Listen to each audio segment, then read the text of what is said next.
Baik, sudah siap ya Bapak Ibu sekalian untuk memulai sesi pelatihan yang pertama. Dan tidak usah menunggu lama lagi, kita akan undang yang terhormat Bapak Ahmad Subagio, selaku konsultan Kemenkop UKM bidang pendanaan. Selamat pagi, Pak Ahmad. Halo, selamat pagi. Selamat pagi, Pak. Apa kabar, Pak? Sehat? Baik, saya coba buka ini, mohon izin Baik. video saya. Baik. Saya juga Pak Ahmad sambil mempersiapkan presentasinya bagi Bapak Ibu para peserta webinar. Tadi ada yang sudah ingin bertanya kapan sesi tanya jawab ya. Silakan yang ingin bertanya terkait materi yang nanti akan disampaikan oleh Pak Ahmad.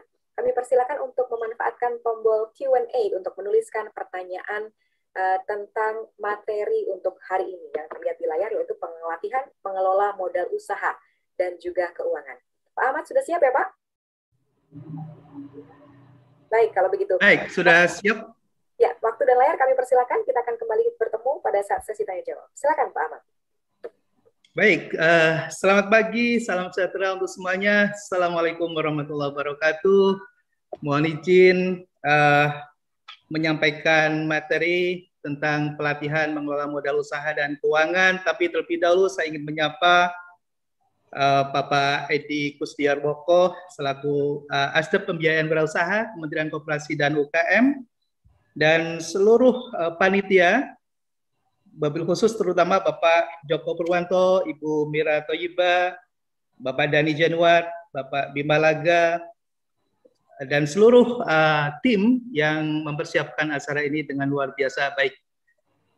Baik, Bapak Ibu sekalian, saya juga ingin menyapa yang dari Manggarai, halo, dari Manggarai, dari Lombok Utara, halo, dari Bonai, dari Manado, dari Jambi, dari Bandar Lampung, Tanah Laut, Banjarbaru, Banjarmasin, Tapio, Tabau, Baritoku, dan luar biasa. Selamat pagi semuanya, mudah-mudahan sehat. Pagi ini kita kurang lebih 30 menit ke depan kita akan menyampaikan pemaparan materi kita dan kemudian kita bisa lanjut dengan tanya jawab. Ya, Ahmad, sebelumnya tadi juga Pak Ahmad sudah menyapa seluruh peserta yang hadir dan juga seluruh narasumber yang hadir. Kita juga mengucapkan terima kasih kepada seluruh narasumber yang telah hadir, yaitu diantaranya Pak Dani Januar Ismawan, selaku Direktur Layanan TI Masyarakat dan Pemerintah Bakti Kominfo, kemudian juga tadi Pak Edi yang mewakili Ibu Victoria, selaku Deputi Bidang Kewirausahaan Kementerian Koperasi dan juga Usaha Kecil dan Menengah Republik Indonesia. Kemudian juga ada Pak Faiz yang sudah mewakili Bapak Muhammad Yusuf selaku Direktur Kerjasama Pendanaan dan Pembiayaan BLUPIP Kementerian Keuangan.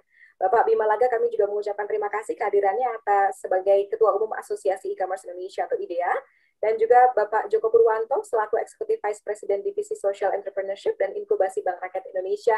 Sekali lagi terima kasih atas kehadirannya Bapak Ibu sekalian narasumber yang telah hadir dalam sesi atau prosesi pembukaan dan juga sesi diskusi panel yang tadi sudah kami lakukan. Terima kasih banyak atas kehadirannya. Semoga kita dapat bertemu lagi dalam lain kesempatan dan salam sehat selalu. Terima kasih untuk narasumber sekalian. Dan berikutnya kami akan lanjut ke Bapak Ahmad untuk melanjutkan sesi presentasinya. Silakan Pak Ahmad. Baik, terima kasih Mbak Triasi. Mohon izin, apakah layar saya sudah terlihat? Untuk materi saya? Sudah terlihat? Iya, ini agak sedikit ini ya, apa namanya? Oke. Mohon maaf, di sini tidak terlihat ini ya. Di tempat saya tidak terlihat ya, Mbak. Oh, baik. Sambil dilihat kembali, untuk tinggal di full screen saja, Pak Ahmad. Sudah terlihat.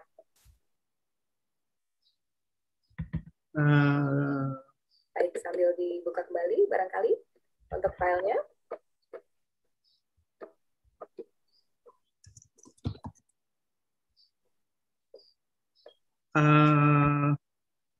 Oke, saya buka kembali ya. Tapi di sini kok nggak kelihatan, Mbak. Bisa dibantu dari sini nggak ya? Atau saya stop share dulu ya?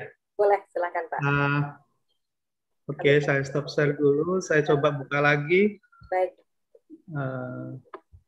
Selamat pagi saya untuk Bapak Ibu peserta UMKM yang sudah bergabung hari ini. Selamat pagi dan mudah-mudahan dalam kondisi sehat selalu.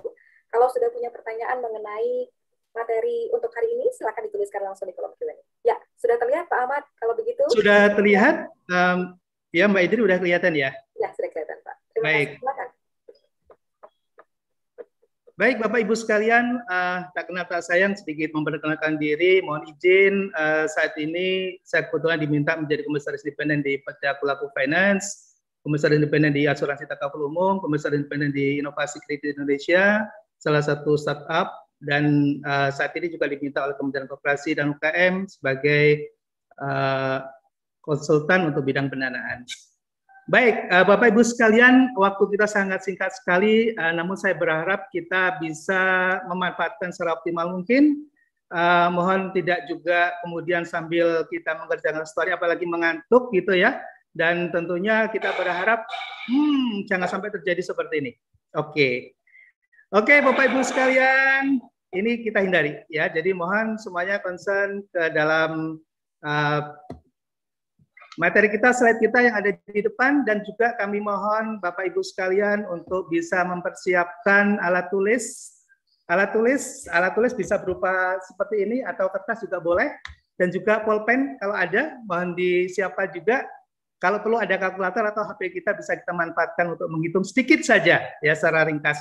Oke, Bapak Ibu sekalian, kita di awal ini akan mencoba untuk memahami dulu mengenai materi kita tentang modal usaha dan bagaimana mengelola keuangan kita secara baik tentunya, benar. Lebih-lebih kalau misalnya kita sudah punya basic yang cukup tentang pengetahuan literasi keuangan, maka ini hanya sekedar refreshing, mengupdate, dan sekaligus mengingatkan kita bahwa dalam berbisnis, maka hal yang paling sangat kita pahami adalah bagaimana mengelola modal, mengelola uang cash kita, dan mengelola seluruh aset yang kita miliki dengan baik agar menjadi optimal dan memberikan value yang selalu naik dan tentunya memberikan imbal balik dan feedback serta return yang memuaskan pada semua pihak, terutama kepada kita sendiri. Baik, Bapak Ibu sekalian, saya coba untuk memahamkan biar kita punya persepsi yang sama tentang modal dan tentang usaha. Modal yang kita maksud di sini adalah aset yang mampu menghasilkan pendapatan bagi pemiliknya. Jadi Bapak Ibu sekalian, kalau kita punya suatu aset, namun ternyata tidak mampu menghasilkan suatu return atau pendapatan, maka itu bukan modal. Ya, modal itu sesuatu yang mampu menghasilkan. Kalau kita punya kendaraan, kita lakukan untuk aktivitas pekerjaan, maka itu bisa menjadi modal. Kita punya kendaraan, kita bisa sewakan, menghasilkan pendapatan menjadi modal. Tapi kalau kita punya tanah, kemudian tanah nganggur, tidak pernah diupayakan dan diusahakan menghasilkan sesuatu, maka itu bukan menjadi modal, hanya sekedar aset saja. Baik Bapak Ibu sekalian, yang kedua adalah usaha. Seluruh kegiatan yang bertujuan untuk menghasilkan laba, return, menghasilkan laba, maka itulah kegiatan usaha. Kalau ada kegiatan yang kemudian menghasilkan aktivitas sosial dan memuaskan diri kita dan lingkungan, dan kita dalam rangka untuk ritualism, maka itu ada kegiatan sosial. Ya, jadi ketika kita mau melakukan suatu usaha dan kemudian kita berharap dapatkan return, keuntungan, maka disitulah usaha. Maka berarti modal usaha itu apa? Seluruh aset itu termasuk kita sendiri ini aset yang mampu menghasilkan return ya, dan seluruh yang kita miliki yang bisa menghasilkan pendapatan bagi pemiliknya. Oke, Bapak Ibu sekalian, saya kira kita sudah satu pemahaman tentang persepsi modal dan usaha.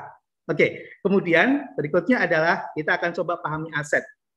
Hutang, modal, bedanya di mana?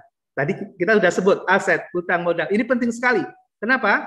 Kalau kita tidak memahami dengan baik dan benar, maka tentunya kita nggak akan bisa mengelolanya, nggak bisa memanagenya untuk memberikan value dan manfaat yang optimal kepada pemiliknya, kepada kita. Oke. Sekarang kita coba lihat formulasi dari istilah-istilah yang kita sebut tadi. Ya, saya kira kalau bicara modal, seluruh aset yang kita miliki itu adalah modal, ya, itu adalah modal. Oke. Tapi modal belum tentu aset. Jadi modal itu bagian dari aset. Modal adalah bagian dari aset. Kemudian ada bagian lain, ada, yaitu apa? Hutang. Jadi untuk menambah aset itu, ya, selain kita bisa menggunakan modal yang kita miliki, maka bisa juga untuk melakukan leverage, mempercepat agar aset kita itu bertumbuh, maka bisa juga kita hutang. Muncul liabilities, ya. Suatu aset yang belum menjadi hak kita, yang kemudian menjadi kewajiban kita untuk mengembalikan. Maka disitulah ada hutang. Jadi dalam terminologi hutang adalah dalam rangka untuk meleverage atau mempercepat pertumbuhan aset. Oke. Nah, Bapak Ibu sekalian yang budiman, sekarang kita akan mencoba bagaimana melakukan sebuah treatment agar aset kita bertumbuh, ya, agar aset kita bertumbuh. Jangan aset itu stuck, maka kita tidak akan bisa bertumbuh dan berkembang. Jadi dalam bisnis, dalam usaha, kita harus bisa mendorong agar aset itu naik. Barulah kemudian kita mengenal ada UKM naik kelas. Kenapa naik kelas? Asetnya bertambah. Bagaimana biar bertambah? Ada dua kunci. Kita bisa lakukan dengan menambah modal. Berarti kalau modal itu munculnya dari kita sendiri sebagai pemiliknya. Contoh apa? Kita bekerja, kemudian mendapatkan penghasilan, kita masukkan menjadi modal, ya. Atau kita dapat hibah dari seseorang, kemudian itu menjadi aset kita, itu muncul menjadi modal. Atau misalnya kita dapat hadiah misalnya, ya kan? Bisa aja dapat hadiah atau dapat warisan. Itu juga bisa menjadi modal yang menambah aset gitu. Nah, selain itu kita juga bisa hutang, ya. Itulah ya kunci bagaimana melakukan sebuah pertumbuhan aset. Nah, yang dalam konteks kita saat ini adalah bagaimana menumbuhkan aset dari modal yang diperoleh dari laba usaha. Kalau mungkin hibah, nggak tahu kapan kita dapat hibah. Kalau kita bicara tentang hadiah, kapan dapat hadiah, belum tentu dapat hadiah. Salary lebih pasti, kita bekerja keras, ya kan? Mungkin bisa saja malam hari kita ngetik, kita bikin artikel, kita kirim ke koran, dapat fee. Atau mungkin kita malam hari kita bantu seseorang untuk memasarkan suatu produk, laku, dapat fee, gitu ya, dapat gaji, ya, dapat salary. Tapi ada yang lebih bertumbuh sustain, apa itu? Laba usaha. Laba dari usaha yang kita lakukan. Apalagi dalam bisnis kuliner. Itu termasuk fast growth, ya, termasuk fast moving juga, cepat sekali. Satu hari itu juga kita akan dapat uang, dapat laba, ya. Nah, kalau kita bisa lakukan manage dengan baik, maka modal kita akan cepat bertumbuh. Asal dengan catatan kelola dengan baik dan benar. Jangan laba usaha kemudian kita gunakan untuk konsumsi, maka akan habis, ya. Laba harus ditumpuk, harus mulai ditambah sedikit demi sedikit dari pendapatan yang kita peroleh dalam usaha kita. Baik, Bapak Ibu sekalian, kita langkah yang kedua sekarang masuki, ya. Bagaimana kemudian misalnya kita bisa juga meleverage aset itu dari hutang. Sumbernya dari mana? Ini juga perlu sebuah pengetahuan. Kenapa? Karena tidak semua orang itu memahami bagaimana mendapatkan liabilities yang produktif. Jangan menggunakan liabilities untuk konsumtif. Boleh-boleh saja, tapi sekedarnya dan seperlunya saja. Bagaimana agar kita meleverage aset dengan menggunakan hutang? Gunakan hutang untuk aktivitas modal usaha, sehingga menghasilkan return yang lebih tinggi dari sebelumnya. Itu baru bijak. Wise, ya. Oke. Bapak Ibu sekalian, saya kira kalau kita bicara tentang sumber hutang, sumber liabilities, sumber modal, itu dari mana? Maka pada skema besarnya kita punya dua, ya. Boleh dari lembaga keuangan, boleh lembaga non keuangan. Dua-duanya mungkin, gitu ya. Lembaga keuangan juga kebagi-bagi. Mungkin kita sudah sering mendengar. Yang paling familiar di telinga kita adalah bank, ya kan? Bank.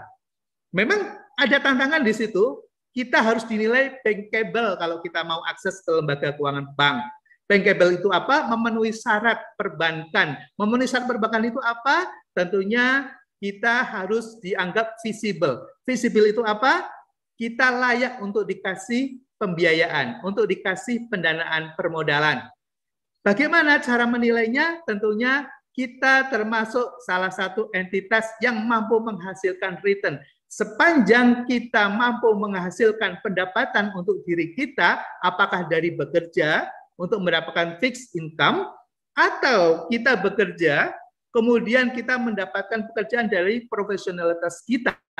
Tidak harus fix gitu ya, tapi ada sumber pendapatan, maka bagi bank kita sudah dianggap sebagai entitas individu yang bankable. Oke, next. Tapi kita mendapat tantangan ya, walaupun di lapangan kita ternyata tidak mudah mengakses perbankan, tapi ada lembaga keuangan yang lain, ya kan? Kita mengenal ada lembaga multi finance, kita mengenal ada modal Ventura, kita juga mengenal ada koperasi simpan pinjam yang mungkin di setiap kota dan kecamatan yang di wilayah kita ada di situ. Kita bisa akses itu, ya kan? Di luar itu sekarang ada financial technology. Yes, benar. Fintech, ya kan? Ada fintech. Fintech juga bisa memberikan akses kepada kita untuk mendapatkan sumber permodalan secara lebih cepat dan mudah, gitu ya. Tentunya yang memenuhi syarat. Segala sesuatu pasti ada syaratnya. Oke. But anyway, yang penting syarat yang paling utama bagi lembaga keuangan adalah karakter. Karakter kita harus jaga, Bapak Ibu sekalian, jaga personality kita, jaga performance kita. Jangan sampai kita masuk dalam daftar hitam, ya, bad debt. Ya, jangan sampai kita masuk daftar. Sekali kita masuk dalam daftar hitam yang kemudian terikat oleh lembaga keuangan dan fintech, maka kita akan sulit mengakses untuk tahap berikutnya. Jadi jujur adalah merupakan salah satu syarat. Yang kemudian yang kedua, jaga profesionalitas sehingga kita tetap mampu menghasilkan dan dipercaya oleh stakeholder. Bapak Ibu sekalian, sekarang kita mau coba. Hutang itu apakah hanya dari bank dan lembaga keuangan lain? Ternyata tidak. Supplier, Bapak Ibu. Kita kalau jualan, kalau kita bisnis kuliner, pasti butuh bahan baku. Kita pasti butuh pasokan, butuh beras, mungkin butuh tepung terigu, butuh gula dan sebagainya. Kalau kita sudah dipercaya, Bapak Ibu, untuk semua itu, barangkali kita nggak perlu harus uang cash atau dana cash yang kita harus terima dari lembaga keuangan. Cukup dari pemasok, silakan pemasok, datang ke sini, kasih saya gula, kasih saya tepung terigu, saya akan olah jadi roti, dan kemudian saya akan kembalikan secara cicilan, atau pada invoice berikutnya saya akan bayar. Itu juga merupakan sumber liabilities, yang sebetulnya simple. Ya. Jadi yang penting apa? Trust dan profesionalitas kita dalam berbisnis. Baik, Bapak Ibu sekalian, sekarang kita mau lihat ya, apa bedanya pengusaha dan karyawan. Sebetulnya bisa jadi pegawai juga menjadi pengusaha ketika dia di luar jam kerja, dia produktif menghasilkan sesuatu. Boleh-boleh saja, ya kan? Pengusaha meningkatkan harta dari aset yang dimilikinya dengan menghasilkan laba. Kalau pegawai murni meningkatkan harta dari waktu dan tenaganya untuk menghasilkan gaji. Oke. Boleh nggak seorang pengusaha, seorang pegawai menjadi entrepreneur? Boleh nggak? Yes, right. Bisa, boleh. Kenapa enggak? Ketika kita produktif, waktu kita gunakan semaksimal mungkin, maka di luar jam kerja yang mungkin barangkali sudah mengikat kita bisa hasilkan sesuatu. Apalagi sekarang ada online, ya kan? Kita bisa marketing online. Kita tidak harus perlu kemana-mana, kita lewat by phone, lewat WhatsApp, lewat Telegram, dan seterusnya untuk berkomunikasi, dan barang dikirim lewat kurir. Selesai, kita nggak perlu kemana-mana, tapi menghasilkan sesuatu secara produktif. Oke, next. Bagaimana caranya agar kita meningkatkan laba? Oke, pertama kuncinya adalah naikkan penjualan. Oke, naikkan penjualan. Untuk bisa menaikkan penjualan, bagaimana caranya? Perluas share. Perluas market share. Market share, captive market kita bisa naik kalau mereka puas dengan produk dan jasa yang kita berikan. Kemudian ujungnya adalah kemampuan produksi yang handal, menghasilkan produk yang berkualitas, kemudian berdampak pada kepuasan customer. Itulah kuncinya yang kemudian akan melakukan repayment dan melakukan rebuying, melakukan pengembalian, membeli kembali karena dia puas untuk mendapatkan barang dan jasa yang kita sediakan dan kita tawarkan. Oke, yang kedua adalah jaga biaya. Jangan sampai kemudian naik penjualan tapi biayanya juga lebih tinggi naiknya. Nah, itu juga tidak bisa kita manage dengan baik, ya kan? Jadi biaya kita tetap harus kendalikan dengan baik, kita sesuaikan tentunya. Kalau mungkin misalnya kita bisa turunkan, itu it is very good, the best. Tapi biasanya kalau menaikkan penjualan akan diiringi dengan variabel-variabel biaya. Tapi kita kendalikan tetap. Oke. Next, ada 4 langkah bagaimana cara mengelola aset, Bapak Ibu sekalian. Yang pertama adalah kita mampu identifikasi aset itu apa saja yang kita miliki. Nanti kita praktekkan ya. Makanya siapkan dulu kertasnya atau catatannya, kertasnya, pulpennya disiapkan. Oke. Nanti kita akan mencatat dengan cepat. Identified terhadap aset yang kita miliki. Yang kedua adalah mengelompokkan. Setelah kita catat, kita kelompokkan. Mana yang masuk aset lancar atau yang disebut dengan modal kerja, mana yang masuk ke aktiva tetap yang kita maksud dengan modal investasi. Mana yang kita sebut dengan investasi, mana yang masuk ke modal kerja. Itu penting. Kenapa? Karena perlakuannya bisa berbeda. Perlakuannya bisa berbeda. Kalau kita salah memperlakukannya, maka kita akan berada pada risiko kegagalan. Ya, risk default kita akan besar. Oke, kemudian yang ketiga, kita mestinya sebagai seorang pengusaha mampu membuat laporan. Walaupun sederhana, tapi kita tahu berapa aset kita, berapa keuntungan kita. Kita harus bisa hitung keuntungan kita berapa gitu ya. Kalau kita punya aset tapi kita nggak bisa nilai, terus kita bagaimana ditanya bank, asetmu berapa? Kira-kira, aduh, jangan kira-kira dong. Kalau tanya yang pasti-pasti saja. Kalau kita bisa hitung dengan benar, maka jawabannya pasti. Pasti, ya. Bank akan menjadi trust. Oh, ini profesional. Tapi kalau ditanya berapa asetmu? Aduh, berapa ya? Saya nggak tahu ya, kira-kira berapa ya? Ini orang benar nggak punya aset, ya? Jangan-jangan udah habis asetnya. Oke. Jadi, buat catatan dengan baik dan benar. Setiap kali kita berhubungan dengan siapapun, kita akan bisa menjawab ya secara transparan, akuntabel, valid datanya. Oke, dan yang terakhir adalah menganalisa. Kita harus bisa menganalisa bagaimana caranya agar seluruh aset yang kita miliki itu kemudian mengenerate income secara optimal. Oke, next. Ini sekarang kita sudah mulai. Coba Bapak Ibu sekalian, mohon perhatiannya. Pertama, ya, ada tugas dari saya nih, ada tugas dari saya. Waktunya cukup 1 menit saja. Tugas yang pertama adalah sekarang ambil pulpennya. Ambil pulpennya. Pulpen, oke, siap. Kertasnya, siap. Kertasnya siap, oke. Kemudian sekarang catat. Aset apa saja yang dimiliki oleh Bapak Ibu sekalian. Saya kasih bocoran asetnya. Punya kendaraan enggak? Catat kalau punya kendaraan. Yang kedua, punya handphone enggak? Punya, catat. Handphone. Yang kedua, oke. Yang ketiga, catat lagi. Apa lagi? Oh, saya masih punya rumah walaupun cicilan. Enggak apa-apa. Berapa nilainya? Itu rumah yang kita cicil itu. Catat. Oh, ada rumah warisan gitu ya. Itu aset bukan? Aset. Warisan itu udah menjadi aset kita. Catat. Oke. Kemudian apa lagi? Uang tunai. Oke? Sekarang kira-kira punya uang tunai berapa? Berapa kira-kira? 100.000, 200.000, 1 juta? Oke, catat. 1 juta. Oke, kemudian apa lagi? Bank. Punya nggak rekening bank? Punya. Oke, kalau punya catat. Berapa kira-kira di bank uangnya? Ada 2 juta, 3 juta? Oke, sudah? Oke, good. Kemudian yang kedua, catat lagi. Punya nggak selama kita berjualan itu ada orang yang tidak mau bayar? Atau kita jual dalam tempo, kredit. Tidak langsung kita terima secara cash. Ada nggak? Coba, ingat-ingat. Ada berapa? Oke, catat. Sudah? Oke, 1 menit selesai. Yang ketiga, maaf. Catat dan tulis semua kewajiban. Punya hutang nggak? Ayo ngaku. Punya hutang nggak? Jangan-jangan itu kemarin waktu kita dapat gula belum bayar. Ayo. Ya, catat berapa? Kita beli tepung kemarin di tetangga, di rumah sembako tetangga kita belum bayar. Catat berapa?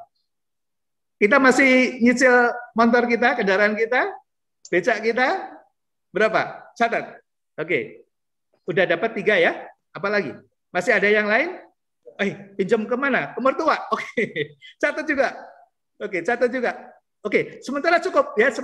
Sampai di situ dulu. Nanti kita akan masukkan dan kita kelompokkan. Nah, sekarang yang kita tadi catat itu, coba kasih nilai 1 menit. Nilainya berapa? Kendaraan berapa? Rumah berapa? Sudah? Kita punya, apalagi tadi handphone, kira-kira berapa nilainya? Oke. Bank, kita ada uang di bank, kita simpan uang di bank berapa? Catat, sudah? Oke. Apalagi? Ada yang lain? Yang penting apa tadi yang kelewat? Persediaan. Kira-kira kita punya persediaan bahan baku berapa nilainya? Atau persediaan yang siap kita jual, barang-barang jadi yang sudah kita siap jual itu berapa nilai? Masih ingat? Kira-kira aja dulu. Kira-kira aja dulu. Nggak harus pas. Nanti kalau pas, kita buat lagi nanti pada sesi berikutnya. Oke. Sudah, nilainya berapa? Oke, sudah? Oke. Kalau sudah, sekarang di total, berapa nilai aset kita? Berapa kita punya aset sekarang? Pakai kalkulator, boleh? Oke? Oke. Oke, good. Luar biasa, kerja keras, kerja cerdas, kerja cepat. Memang sekarang harus begitu, ya. Ya, kalau kita kerjanya lambat sekali, itu tinggal kita ya. Anak-anak milenial kita ini, adik-adik kita ini luar biasa kalau saya lihat. Dia bekerja sangat cepat sekali, tidak mengenal waktu, ya. Kadang saya mendampingi beberapa startup itu dia bekerja tidur paling 3 jam. Aduh, saya nggak bisa ngikutin deh, ya. Tapi luar biasa sekarang sudah ada yang masuk ke unicorn, ya, dapat kemarin 1 triliun. Ya. Ada lagi yang dapat kemarin ada 1 juta US dollar, ya. Wah, itu kerjanya ya sepadan lah dengan apa yang dia lakukan, ya. Saya kira kita nggak boleh kalah dengan itu. Kita harus lebih cerdas, lebih cepat, ya. Oke, next. Tadi sudah dibuat semua contoh-contohnya, saya lewatin saja, ya. Tadi juga udah dicatat siap berapa piutang kita, ya. Oke, sudah cukup. Kemudian beberapa piutang tadi sudah kita catat juga, saya langkai dulu ya. Semuanya sudah, hutang juga sudah, gitu ya. Kita punya hutang kemana, hutang ke bank, hutang bahan baku, semuanya sudah. Nah, sekarang yang berikutnya adalah membuat secara lebih sistematis, secara berurutan. Oke, bagaimana caranya? Ini sebetulnya akunting nih kalau belajar di kelas itu 1 semester. Tapi luar biasa, Bapak Ibu nggak boleh kalah, nggak perlu 1 semester ya. 30 menit kita belajar, mudah-mudahan kita sudah bisa nyusun neraca ya, neraca. Di sisi sebelah kiri ada aktiva. Aktiva ada aktiva lancar, ada aktiva tetap. Sekarang Bapak Ibu yang tadi sudah dicatat, kelompokkan sekarang. Tulis lagi di kertas, pulpen, oke, catat sekarang. Seperti yang ada di dalam slide saya. Ada kas, kita punya kas berapa, kemudian turunkan lagi di bawahnya bank, oke. Kita punya bank, simpanan di bank, berapa nilainya, oke. Ikutin urutan saya. Kenapa seperti itu? Itu ada filosofinya, gitu ya. Semakin liquid, maka dicatat di posisi yang paling atas. Kenapa kas kita taruh di paling atas? Karena itu aset yang paling cepat untuk kita gunakan, gitu ya. Kalau kita ada sesuatu kebutuhan, baik pribadi, personal, maupun untuk kegiatan usaha, modal usaha, maka cepat kita bisa pakai itu uang kas. Makanya ditaruhnya di paling atas, gitu ya. Itu filosofinya. Kenapa bank ditaruh setelah kas? Ayo.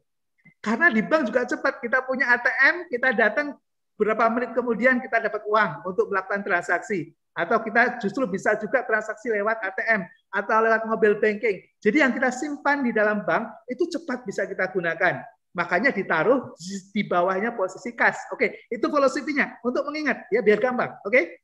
Nah, kemudian setelah itu ada apa di bawahnya? Ada piutang. Oke, mohon maaf, itu saya tidak tulis piutang. Piutang itu juga masuk dalam aktiva lancar. Kenapa? Karena kita nunggu waktu saja. Kapan mau dibayar, maka itu akan menjadi aset yang liquid untuk kita bisa gunakan lagi. Oke? Kemudian persediaan. Kenapa persediaan di atas perlengkapan? Karena persediaan itu akan langsung menghasilkan uang cash cepat. Oke? Kemudian perlengkapan. Setelah itu ada aktiva tetap. Oke, catat tadi yang ada punya kendaraan, punya mesin, peralatan mungkin, Anda punya rumah, bangunan, punya tanah, itu ditaruh di paling bawah. Oke? Next. Good. Berarti kita sudah selesai membuat 1 kolom dalam neraca. Cepat kan? Oke, berikutnya. Ikutin. Berikutnya. Sekarang di sisi sebelah kanan, liabilities dan ekuitas, modal. Catat tadi. Kita punya hutang dagang nggak tadi? Punya kan? Oke, dicatat.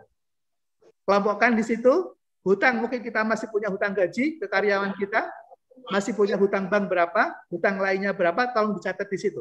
Satu kolom, dibuat satu kolom.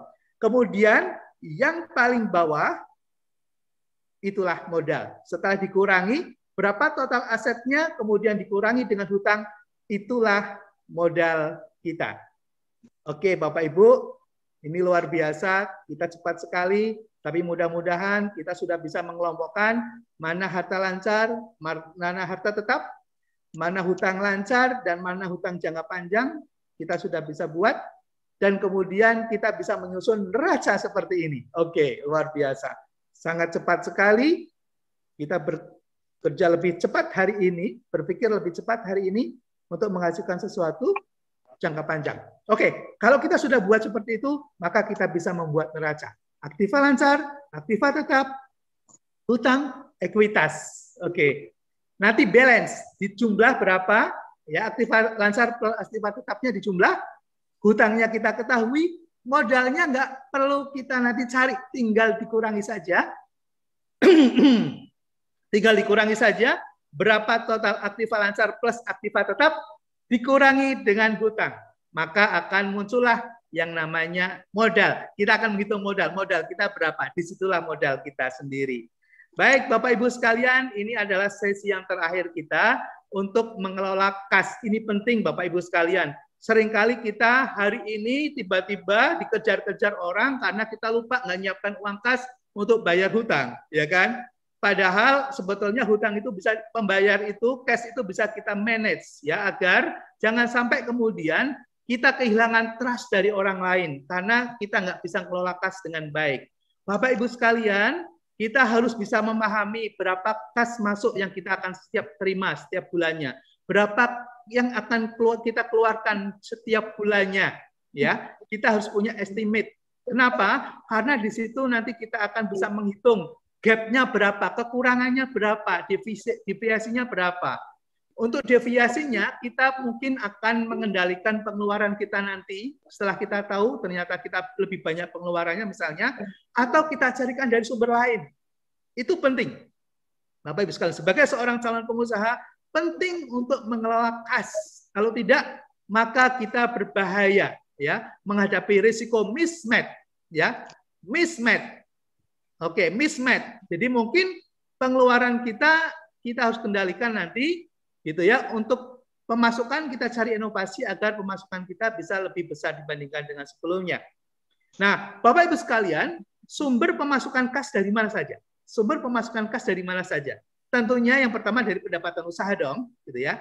Ada pendapatan bukan usaha, misalnya ada pemberian dari orang tua, ada mungkin pemberian dari anak kita, atau klaim dari asuransi, atau kita punya sewa, kita punya tanah tadi yang nggak kepake, sewakan biar menghasilkan. Kita punya mobil 2 misalnya, wow. Yang 1 manfaatkan untuk rental gitu, sehingga menghasilkan.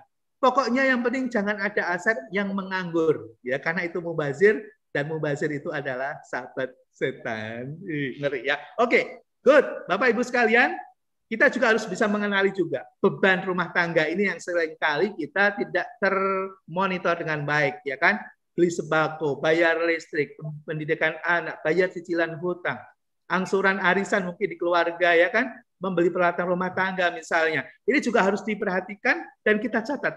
Kita membiasakan diri untuk mencatat dan mengingat, maka akan membantu kita dalam melakukan mitigasi risiko. Oke, Bapak Ibu sekalian, begitu juga untuk kegiatan usaha. Membeli bahan baku, membayar tenaga kerja, biaya transport, biaya pesan, kalau ada pameran misalnya, itu adalah biaya-biaya usaha yang kita perlu ketahui dan kita rencanakan dengan baik.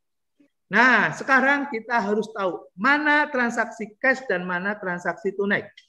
Ayo, mana transaksi cash dan mana transaksi tunai. Bapak Ibu, hati-hati. Kalau kita tidak bisa membedakan ini, maka ini juga berisiko terhadap apa? Terhadap kepercayaan.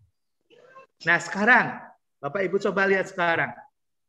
Ini ada beberapa transaksi, contoh, ya, ada Bu Yuhana, dia terima gaji dari suami, ya, 3 juta lewat transfer. Ada transaksi bayar telepon lewat m-banking, Ada beli benang bahan baku untuk kain ulos, ya ke Medan, ya. Ada bayar upah pekerja 1 juta bayar tunai. Nah, itu ada yang warna merah. Kebetulan saya kasih warna merah. Itu adalah transaksi tunai, yang di atas adalah transaksi non tunai. Gunanya untuk apa? Karena yang kita harus kendalikan adalah cash. Maka Bapak Ibu sekalian, kita harus bisa bedakan mana yang cash, mana yang tunai. Karena itu akan memberikan efek terhadap kepercayaan kita. Nah, kalau kita sudah bisa bedakan, maka Bapak Ibu sekalian, mulai hari ini catat uang kas yang kita perlukan besok apa, ya kan? Kira-kira besok kita dapat uang kas kira-kira berapa estimate kita, sehingga kita nanti bisa membedakan ada saldo dan kemudian kita bisa upayakan kalau ternyata defisit. Kalau besok nih, hari besok kita defisit, misalnya kita tahu hari ini, dan hari ini kita akan pikirkan bagaimana caranya untuk bisa menambah kekurangan cash untuk besok. Itu caranya begitu, ya. Oke, Bapak Ibu sekalian, ini beberapa strategi, bukan strategi, tapi kita bagaimana sumber-sumber yang kita bisa peroleh untuk memperkuat modal. Tadi sudah dijelaskan di awal, saya kira tidak perlu saya ulang kembali. Ada bisa juga dari penghasilan, dari laba usaha, gitu ya. Kemudian sebutkan dari mana sumber pendapatan usaha. Bagaimana kita bisa mendapatkan sumber pendapatan uang kas misalnya. Ini juga menjadi literasi yang baik. Kita perlu pikirkan, catat baik-baik pertanyaan ini, kemudian nanti bisa jawab pada pertemuan yang lain. Oke? Sebentar dijawab sendiri dulu ya, Bapak Ibu sekalian. Jawab sendiri dulu, ya. Kemudian kita juga mulai mengidentifikasi biaya-biaya yang kita harus keluarkan, ya, seperti biaya bahan baku, gaji, sewa misalnya, bayar telepon dan sebagainya. Kita mulai inisiasi, identifikasi. Oke. Nanti Bapak Ibu sekalian, kalau kita sudah bisa melakukan itu, maka yang terakhir adalah Bapak Ibu sekalian, kita nanti akan bisa rencanakan rencana bulanan kita, rencana mingguan kita, rencana harian kita, agar kita jangan sampai terjadi mismatch yang kemudian bisa menghilangkan kepercayaan orang lain terhadap kita. Itu yang harus kita jaga. Nah, Bapak Ibu, kita ada rencana, membuat rencana pemasukan hari depan, besok misalnya, atau minggu depan atau bulan depan. Apa aja kas yang akan bisa kita terima? Mulai catat. Oke, hari ini kita buat sederhana seperti ini, ya. Kapan gitu ya? Jumlahnya berapa? Oke. Kemudian setelah itu Bapak Ibu sekalian bisa buat juga saldo kas setiap hari, ya. Catat setiap transaksi. Kalau uang masuk kita masukkan ke debit, ya. Kalau ada uang yang masuk kita debit. Masuk contohnya apa? Kita penjualan dapat, ya. Kalau kita pengeluaran masukkan ke kredit, ya. Kemudian ada saldo. Nah, saldo itulah yang kita perlu perhatikan, kita ikutin setiap hari, kita monitor setiap hari. Kalau minus, maka berarti kita harus upayakan agar jangan sampai terjadi minus. Bagaimana caranya? Itulah yang PR kita bersama. Bagaimana agar tidak minus, agar plus. Oke. Nah, kalau kita sudah mulai bisa menyusun dengan disiplin, cara-cara yang sederhana ini, berpikir kita yang sederhana ini, maka kita akan bisa mengelola modal usaha kita secara lebih baik, terkontrol, terkendali, memberikan motivasi, dan memberikan inovasi kita agar berpikir. Jangan sampai besok kita tahu minus, tapi hari ini kita nggak mau berusaha. Baru besok kaget, loh kok saya ternyata nggak punya uang, padahal ada tagihan. Tiba-tiba listrik kita di rumah diputus sama PLN gara-gara kita nggak selesaikan kewajiban. Nah, jangan sampai seperti itu, akan mengganggu kinerja kita, akan mengganggu proses bisnis kita. Kita kelola dengan baik modal usaha, kita kelola baik aset kita agar produktif, menghasilkan yang kemudian bertumbuh dan kemudian kita menjadi naik kelas. Oke, Bapak-Ibu sekalian, saya kira demikian. Sedikit presentasi dari saya, ingin rasanya lebih dalam lagi kita kali. Strategi, triknya bagaimana, tapi saya yakin lain waktu kita bisa bahas.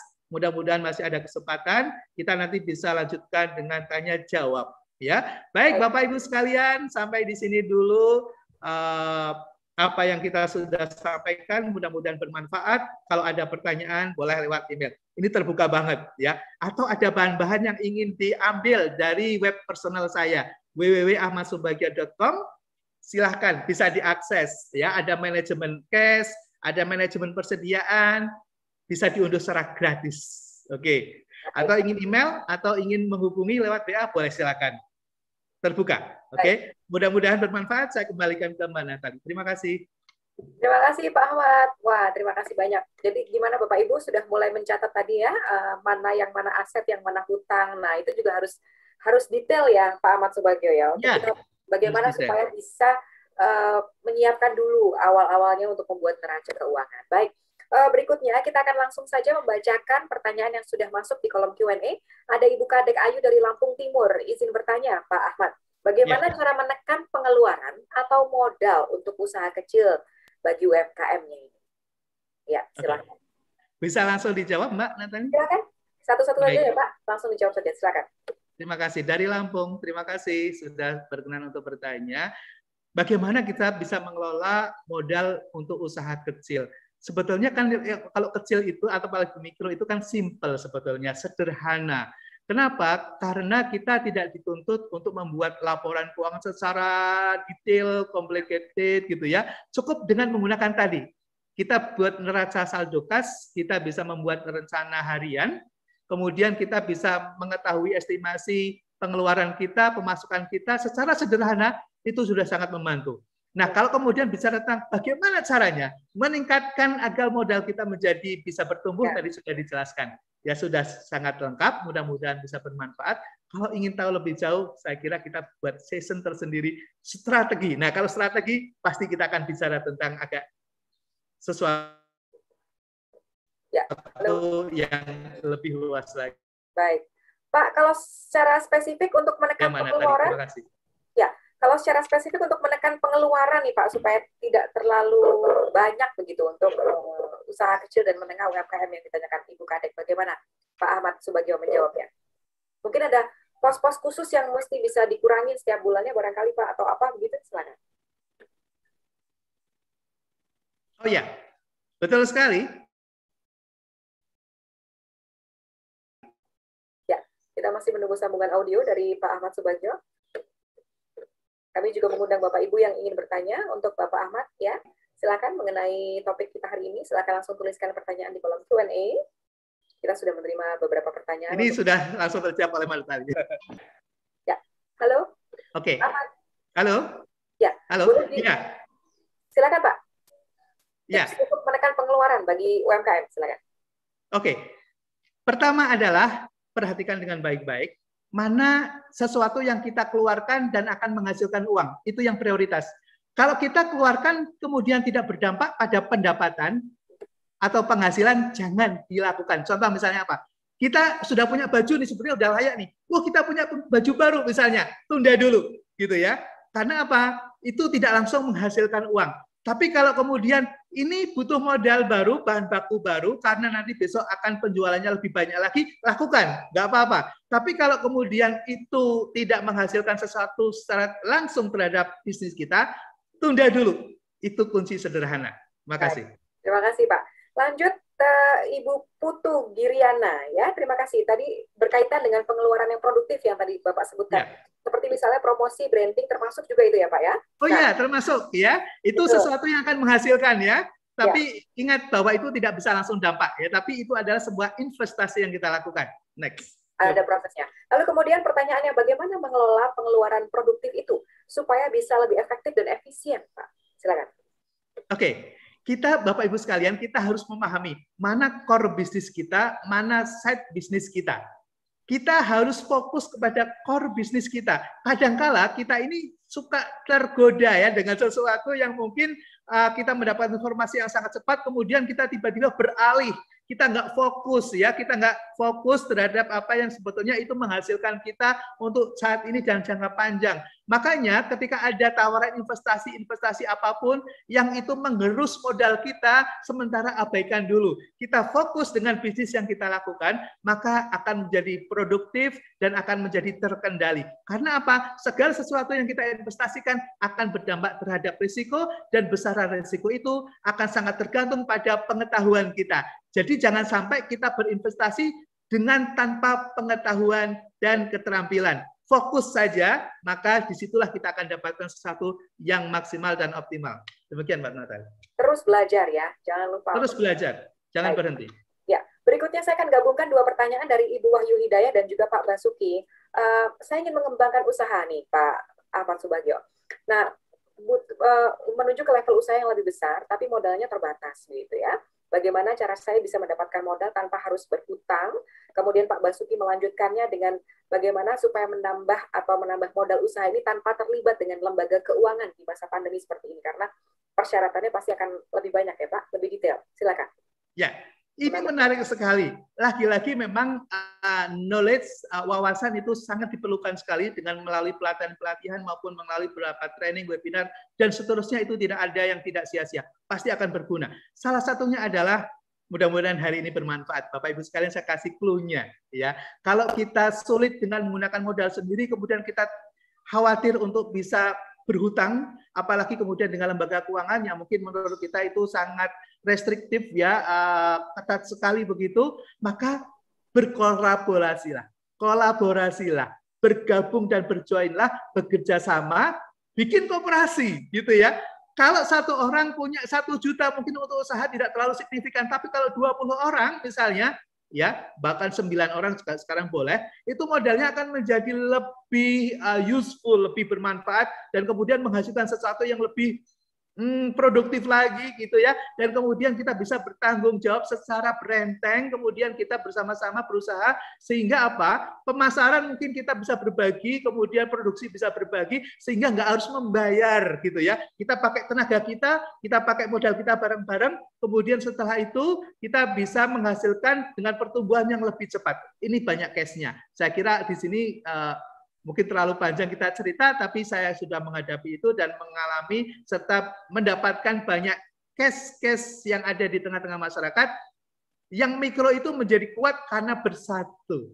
Oke, terima kasih. Kolaborasi ya. Kolaborasi. Karena sekarang juga teknologi sudah semakin maju, jadi sehingga memungkinkan kita untuk menjangkau tempat-tempat lain untuk berhubungan dengan para pelaku UMKM yang lain ya. Berikutnya saya akan mengundang Ibu atau Bapak Ibu Gusti Ngurah Arya dan juga Ibu Poppy Marlita, barangkali yang ingin bertanya secara langsung. Selamat pagi, Ibu atau Bapak, siapa yang duluan ingin bergabung bersama dengan kita? Ibu Poppy terlebih dulu atau Bapak Arya barangkali? Halo? Oke, sambil kita tunggu ya Pak, saya juga ingin menjawab pertanyaan dari Ibu Mega Andriani Sihombing tadi. Kalau untuk pinjam di bank, itu himbauannya ditolak karena masih punya hutang di salah satu finance line. Nah, padahal saya perlu penambahan modal. Nah, ini dalam keadaan seperti ini, apakah memang tadi tips berkolaborasi tadi tepat untuk dilakukan juga ya Pak ya? Ya. Untuk kemana-mana ya Pak? Betul sekali. Dan kita juga perlu tahu ya, apalagi kalau misalnya kita ada 2 option kan, kita bisa mendirikan baru bersama-sama atau kita bergabung ke sebuah koperasi misalnya. Maka di situ ada layanan keuangan. Pada umumnya koperasi itu memiliki unit usaha simpan pinjam. Disitulah kita bisa mendapatkan pembiayaan yang lebih fleksibel, yang lebih menurut saya lebih familiar gitu ya. Intimasinya juga lebih dekat gitu karena kita adalah member dari suatu koperasi, dan di situ akses kita akan lebih mudah untuk mendapatkan pembiayaan. Itu sebetulnya salah. Tapi ada solusi yang lain nggak? Ada juga lewat financial technology. Kita sekarang juga disediakan berbagai fasilitas, kita bisa berhubungan dengan financial technology. Saya nggak bisa sebutkan satu persatu karena begitu banyaknya, dan tentunya kita nggak asing lagi ya dengan berbagai platform P2P ya, peer-to-peer lending. Di situ sebetulnya kita mendapatkan pembiayaan dari banyak dan dari orang lain, bukan dari lembaga itu, karena di situ hanya mempertemukan saja. Asal dengan satu catatan adalah bahwa perbaiki karakter kita, perbaiki performance kita. Oke. Jadi kalau kita di situ masih punya hutang dan kewajiban tapi masih running well, artinya kita belum jatuh tempo gitu ya. Tapi kalau kita lakukan kewajiban dengan baik, maka kita akan punya track record yang baik. Dan saya kira bank-bank atau lembaga keuangan manapun gitu, ketika melihat performance kita itu baik, maka dia akan berkejaran justru. Ayo mau pinjam lagi nggak? Top up yuk gitu. Ya. Oke, good. Tingkatkan performa ya, kata kuncinya. Tingkatkan performa. Baik. Berikutnya kami akan mengundang Ibu Marina Marice Wisye Poluakan. Apakah sudah siap untuk bergabung dengan kita secara live untuk ngobrol langsung dengan Pak Ahmad? Halo, selamat pagi Ibu. Sorry Bu, salah. Baik. Salah tindis. Baik. Ya Ibu, tidak jadi bergabung dengan kita ya untuk live. Baik. Saya akan langsung jawab pertanyaan untuk di kolom chat. Ada Ibu Elsyani Adeline Langi. Pak Ahmad, jadi indikator apa ya yang dijadikan patokan atau tanda bahwa usaha kita ini sudah saatnya menggunakan pinjaman, begitu Pak? Silakan. Oke. Dari mana tadi Mbak? Dari Ibu Elsyani. Ibu Elsyani. Ya. Luar biasa Ibu Elsyani. Ini yang penting adalah pertama kita ada keinginan dan kemauan untuk maju. Pertanyaan ini adalah ciri yang memiliki antusiasme yang luar biasa, ingin maju. Kenapa? Karena tadi ada dua cara clue-nya. Kita bisa menambah modal dari yang bisa kita hasilkan sendiri, berarti itu adalah dari ekuitas, dari penghasilan kita, mungkin dari hibah atau pemberian dan seterusnya itu yang sifatnya tidak mengikat, itu adalah equity yang bisa kita tumbuhkan. Tapi ada dua, cara yang kedua adalah leverage, yaitu dengan cara hutang. Dan hutang itu Bapak Ibu sekalian kan tidak harus ke bank. Bisa kita dapat pasokan pinjam dari rumah sembako sebelah kita, dari tetangga kita yang punya, masa sih nggak mau kasih pinjam kita beli gula misalnya, untuk mendapatkan modal bahan baku agar kita bisa memiliki volume bisnis yang lebih besar misalnya. Kita bisa kok dapat pasokan-pasokan itu tanpa harus melakukan akad perjanjian dengan bank. Dengan para pemasok-pemasok itu lebih fleksibel, lebih murah, lebih bersahabat. Itu banyak sekali gitu ya. Kita mungkin perlu memperluas hubungan, koneksi, relasi. Itu yang paling penting. Dalam bisnis jangan sendirian. Kita harus banyak bersahabat dengan banyak orang, dengan banyak pihak, sehingga kita akan mendapatkan akses yang luas. Jadi lembaga keuangan itu nanti alternatif ketika kita sudah proven, ketika kita sudah memiliki kinerja yang terukur, kita sudah punya reporting yang baik, gitu, yang bagus, baru kita bisa naik kelas ke dalam pembiayaan formal. Tapi informal saya sarankan untuk pemula itu lebih baik. Baik, untuk pemula. Dicoba ya Bapak Ibu sekalian. Terima kasih informasinya Pak Ahmad. Lalu kemudian dari Bapak Suyatno, terima kasih dari Denpasar. Bagaimana cara yang paling cepat nih Pak Ahmad supaya bisa menghasilkan passive income di dalam bisnis UMKM? Silakan. Oke. Wah, ini lagi nih ya, sudah ideal. Gitu lagi ya Pak pertanyaannya. Silakan. Ini sudah bicara, tidak lagi hanya bicara tentang bagaimana bekerja keras, tapi bekerja cerdas gitu ya. Oke.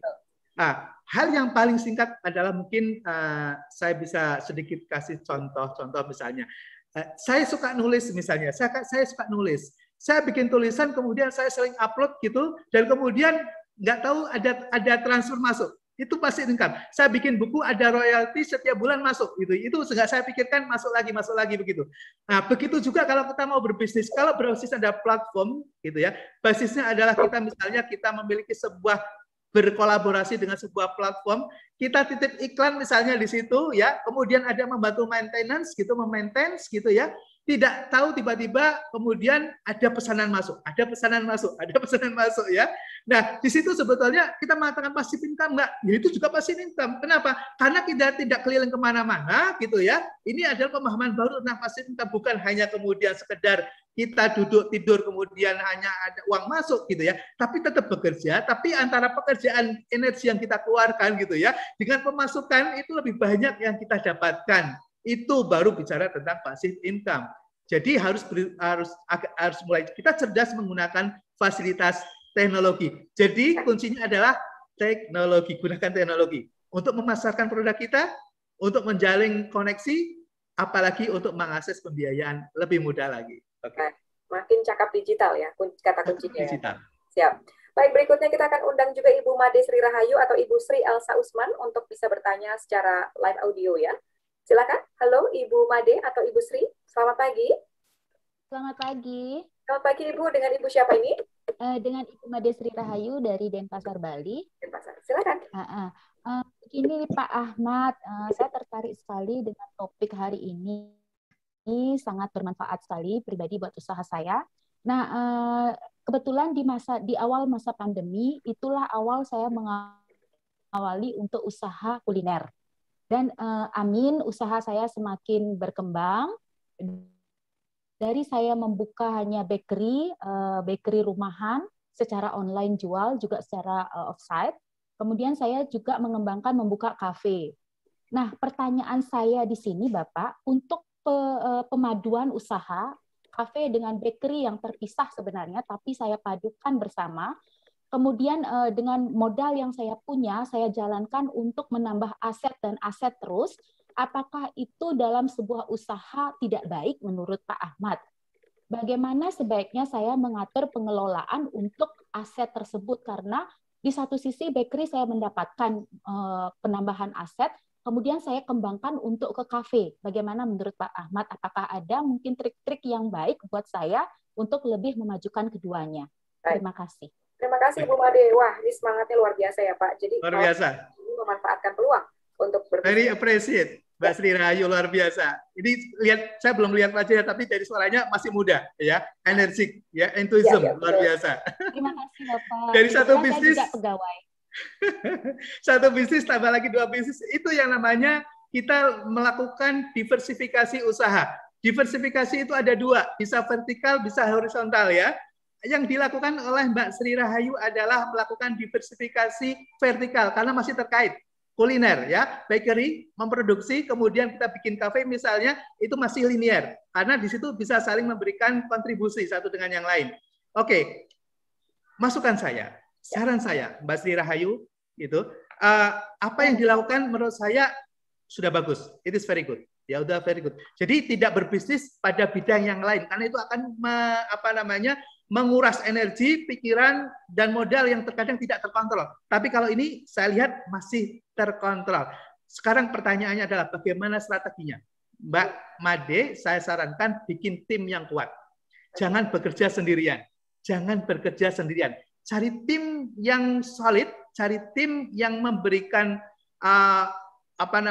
totalitas terhadap bisnis kita, gitu. Dan kemudian kita mulai berani untuk melakukan delegasi. Delegasikan, sedikit demi sedikit delegasikan. Sehingga bicara dari sisi bisnis, bicara thinkers-nya, policy maker-nya adalah dari Mbak Sri Rahayu, tapi action-nya yang melakukan eksekusi, eksekutornya adalah biarkan nanti teman-teman tim yang lain.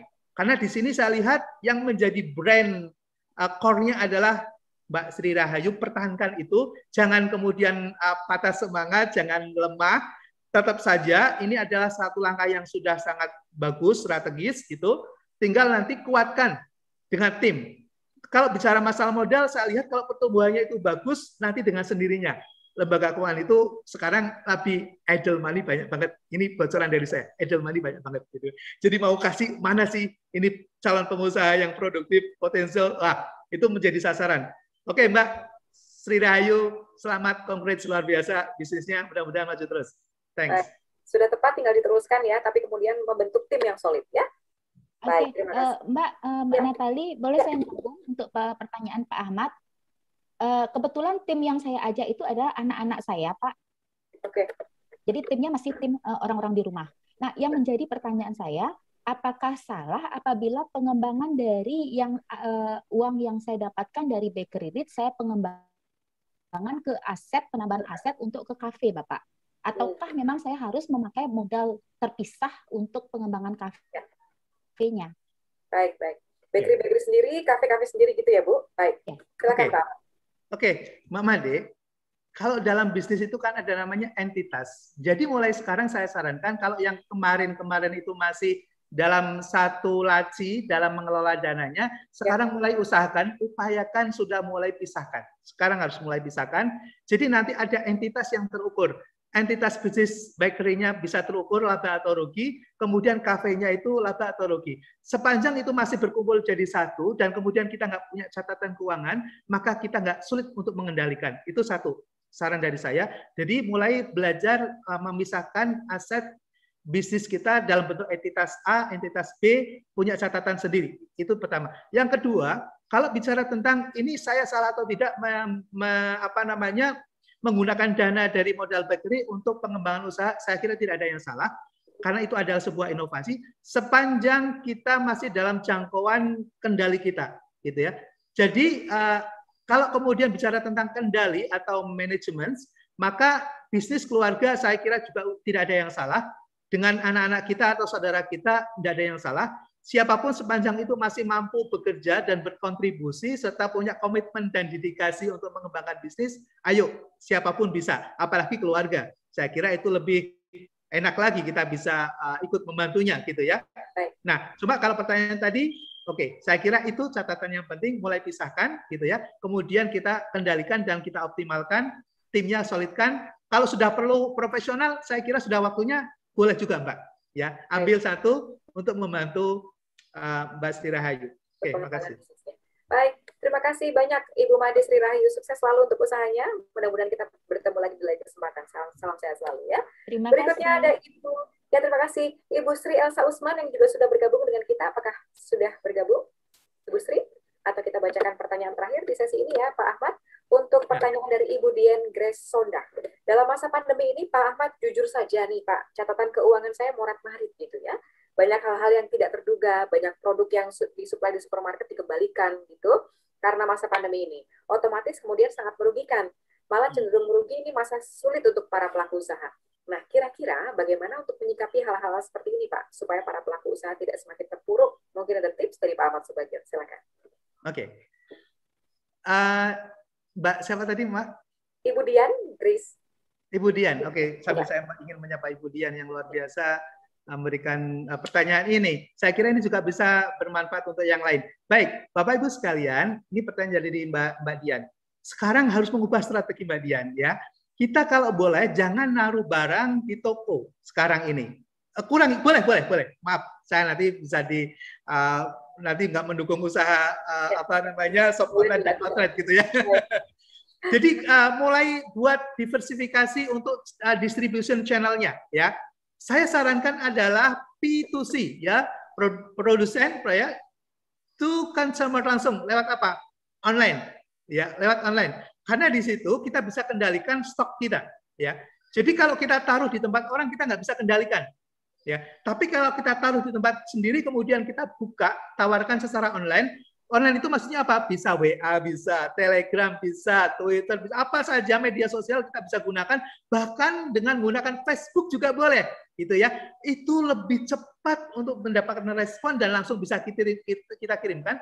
Kita bisa kendalikan, kita bisa manage itu barang. Kenapa? UKM itu kan terbatas ya, modalnya terbatas, barangnya terbatas. Kalau kita taruh di tempat orang, kita nggak bisa kendalikan, maka bisa basi. Ya, jadi mohon maaf, ini bukan kemudian yang punya bisnis outlet kemudian, waduh Pak Bagio bahaya nih. Tetap kita harus inovasi, kita harus bisa memberikan sebuah cara breakthrough yang mungkin lebih cepat bagi kita untuk menghasilkan uang cash lebih cepat. Cash is the king. Terima kasih. Baik, terima kasih banyak Pak Mas Subagio juga sudah bergabung bersama dengan kita hari ini. Wah, materinya sudah cukup lengkap ya Bapak Ibu sekalian. Mudah-mudahan kita bisa ketemu lagi di lain waktu kesempatan ya Pak Ahmad, selaku konsultan Kemenkop UKM bidang pendanaan. Sehat selalu Pak Ahmad Subagio. Mudah-mudahan ketemu lagi di lain kesempatan. Terima kasih, selamat pagi. Selamat pagi, makasih. Assalamualaikum warahmatullahi wabarakatuh. Selamat pagi semuanya, makasih. Terima kasih banyak. Baik Bapak Ibu, saya juga ingin menyapa Anda semua yang sedang menyaksikan acara ini dari YouTube Kelas Bakti. Dan untuk sesi kedua, untuk sesi pelatihan kedua ini akan dibawakan oleh Ibu Rensi Tiasari selaku Government Relation Lead dari Dana Indonesia. Ya, sambil menunggu Ibu Rensi untuk bergabung, saya juga mengingatkan kembali kepada Bapak Ibu sekalian